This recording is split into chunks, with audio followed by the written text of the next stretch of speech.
할렐루야. 오늘도 믿으신 주님의 은혜와 평강이 사랑하는 이글스피드 가족들의 삶과 함께 하기를 소망합니다. 2024년 8월 30일 금요일 아침입니다. 오늘 아침 우리가 함께 나눌 하나님의 말씀은 시편 106편 13절에서 31절까지의 말씀입니다. 그러나 그들은 그가 행하신 일을 곧 잊어버리며 그의 가르침을 기다리지 아니하고 광야에서 욕심을 크게 내며 사막에서 하나님을 시험하였도다. 그러므로 여호와께서는 그들이 요구한 것을 그들에게 주셨을지라도 그들의 영혼은 쇠약하게 하셨도다. 그들이 진영에서 모세와 여호와의 거룩한 자 아론을 질투하며 땅이 갈라져 다단을 삼키며 아비람의 당을 덮었고 불이 그들의 당에 붙으며 화염이 악인들을 살랐도다. 그들이 호렙에서 송아지를 만들고 부어 만든 우상을 경배하여 자기 영광을 풀먹는 소의 형상으로 바꾸었도다. 애굽에서 큰 일을 행하신 그의 구원자 하나님을 그들이 잊었나니 그는 함의 땅에서 기사와 홍해에서 놀랄만한 일을 행하신 이시로다.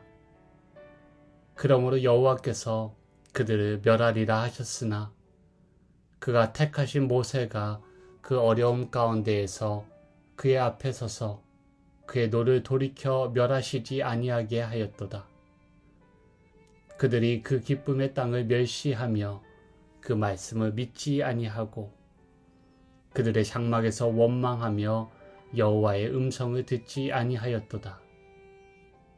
이러므로 그가 그의 손을 들어 그들에게 맹세하기를 그들이 광야에서 엎드러지게 하고 또 그들의 후손을 뭇 백성 중에 엎드려뜨리며 여러 나라로 흩어지게 하리라 하셨도다. 그들이 또 부올의 바알과 연합하여 죽은 자에게 제사한 음식을 먹어서 그 행위로 주를 경노하게 함으로써 재앙이 그들 중에 크게 유행하였도다. 그때 비느하스가 일어서서 중재하니 이에 재앙이 그쳤도다. 이 일이 그의 의로 인정되었으니 대대로 영원까지로다. 아멘. 사랑하는 이로부터 잊혀져 간다는 것은 서글픈 일이며 참으로 두려운 일이기도 합니다. 실화를 바탕으로 다룬 영화입니다. 이제 갓 결혼한 부부가 불의의 교통사고를 당하였습니다. 그 교통사고로 인해 아내는 기억을 잃었고 기억을 잃은 아내로부터 다시 사랑을 찾기 위해 가진 노력을 기울여야만 했던 남편의 이야기를 다룬 영화를 본 기억이 있습니다. 큰 사고로 혼수 상태에 빠지고 겨우 의식을 회복하였지만 기억을 잃어버린 여자 주인공을 보며 안타까운 마음이 들었습니다. 하지만 더욱 슬펐던 것은 자신을 기억하지 못하는 여자 주인공의 곁을 지켜야만 하는 남자 주인공의 심정은 어떠할지 생각만으로도 가슴이 먹먹해졌습니다. 오늘 본문 첫 구절은 다음과 같이 시작합니다. 그러나 그들은 그가 행하신 일을 곧 잊어버리며 그의 가르침을 기다리지 아니하고 이스라엘이 하나님을 잊어버렸다고 시인은 고백합니다. 언약 백성이던 이스라엘에게 잊혀진 하나님의 심정은 어떠했을까? 잠시 떠올려 보았습니다. 시편 40편 5절은 우리를 향하신 주의 생각이 많다고 적고 있습니다. 말 그대로 하나님 안에는 우리를 향한 생각이 많다는 것입니다. 우리를 늘 기억하고 있다는 것입니다. 그런 하나님께서 정작 이스라엘에게 자신은 잊혀진 존재가 되신다는 지점에 다시 한번 가슴이 먹먹해졌습니다. 하나님은 관심과 사랑의 눈으로 이스라엘을 바라보시지만 정작 당신을 향해 비추는 이스라엘의 눈빛은 경계와 불신이 가득하였습니다. 애굽에서 나와 홍해를 건넌 후 하나님을 열렬히 찬양하던 이스라엘이 영적인 기억 상실증에 빠지게 된 것입니다. 그리고 오늘 시편 기자는 영적인 망각 상태에 빠진 이스라엘이 하나님께 보여주었던 구체적인 모습을, 죄악을 나열하고 있습니다.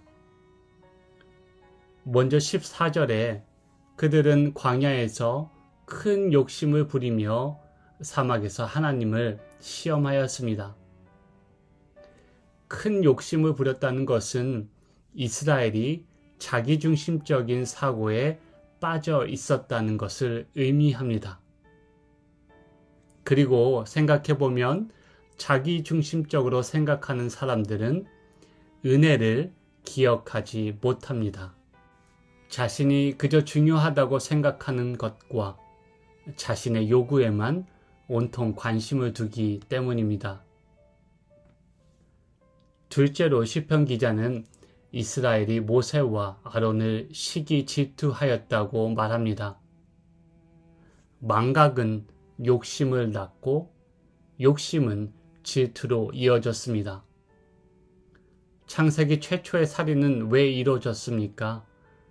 가인의 시기와 질투 때문이었습니다. 요셉은 왜 노예로 팔려가게 되었을까요? 형들의 시기 질투 때문이었습니다. 고라와 다단, 아비람과 온은 당을 짓고 모세와 아론을 질투하고 그에 대항하였습니다.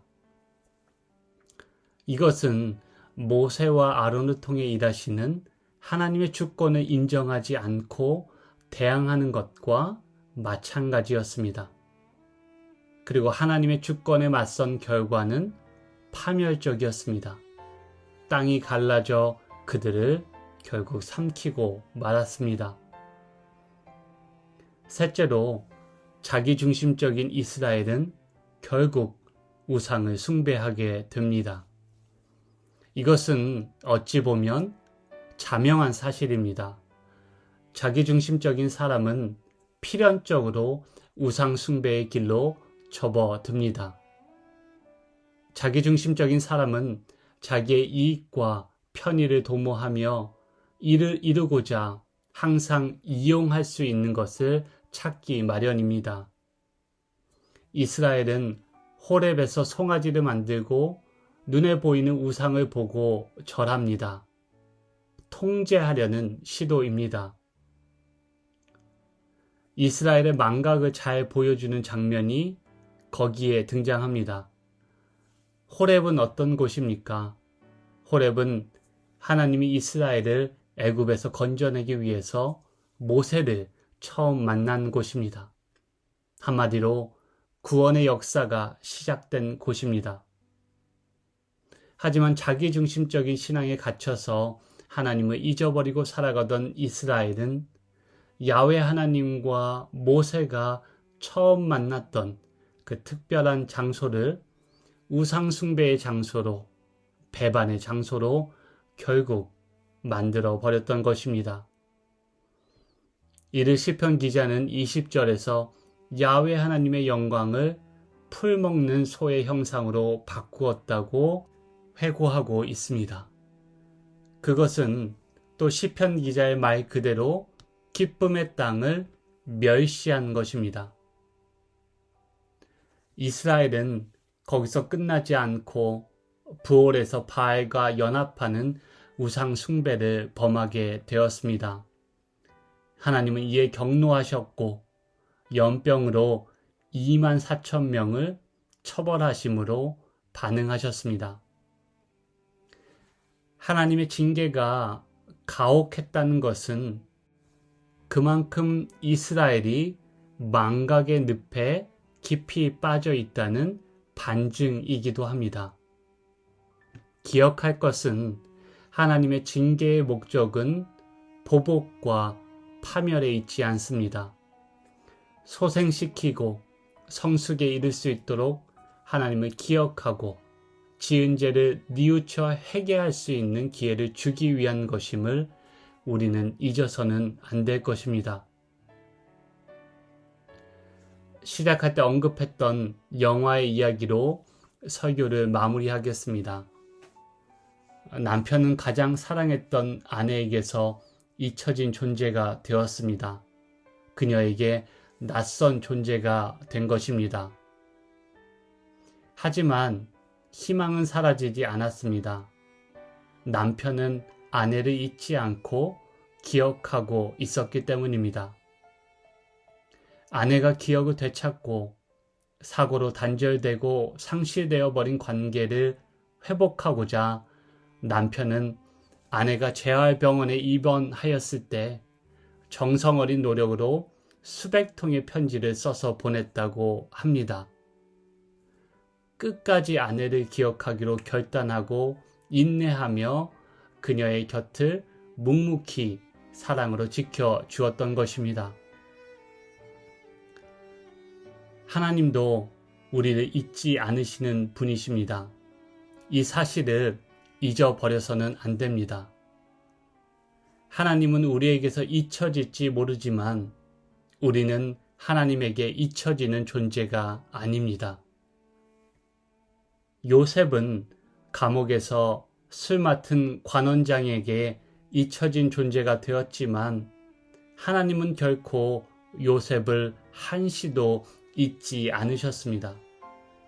요셉은 술 맡은 관원장에게 흐릿한 꿈의 한 조각 같은 존재였을지 모르지만 하나님에게 요셉은 하나님의 명백한 꿈이자 잊혀질 수 없는 비전이었습니다. 오늘 하루 우리가 잊어버려도 되는 것들과 결코 잊어서는 안 되는 것들에 대해 묵상해 보기를 원합니다. 결코 잊어서는 안 되는 분을 잊어버린 이스라엘이 처한 안타까운 현실을 다시 한번 들여다보는 시간이 되었으면 좋겠습니다. 그리고 오늘도 우리를 향한 마음으로 가득하신 그 하나님을 기억하며 그분과 동행하는 복된 하루 되시기를 주님의 이름으로 축복합니다. 함께 기도하시겠습니다. 주님, 받은 은혜를 기억하고 우리가 어디서부터 어떻게 이곳에 왔는지 기억해 봅니다. 기억의 시작과 끝에 온통 주님이 계십니다. 주님의 빈자리가 없음을 이 시간 고백합니다. 매 순간순간 고비고비마다 주님이 계셨고 주님이 지키셨고 주님이 붙들어 주셨습니다. 하나님 은혜를 기억함은 자기중심적인 신앙에서 벗어나는 지름길이고 자기 파멸의 길에서 벗어나는 첩경임을 알고 있습니다. 오늘 하루 자기중심적인 신앙을 뒤로하고 우리를 잊지 않고 기억하시는 하나님의 목소리에 귀를 기울입니다. 우리를 향해 내미시는 주님의 손길을 향해 우리의 손을 뻗쳐 봅니다. 그렇게 오늘 하루 주님의 말씀과 섭리에 이끌려 살아가기를 간절히 소원하며 선하신 목자 되신 우리 주님 예수 그리스도의 이름으로 기도하옵나이다. 아멘. 함께 나눈 말씀을 기억하시고 계속해서 기도하시면 좋겠습니다. 주님과 새로운 기억을 만드는 그런 복된 하루 되시기를 바랍니다.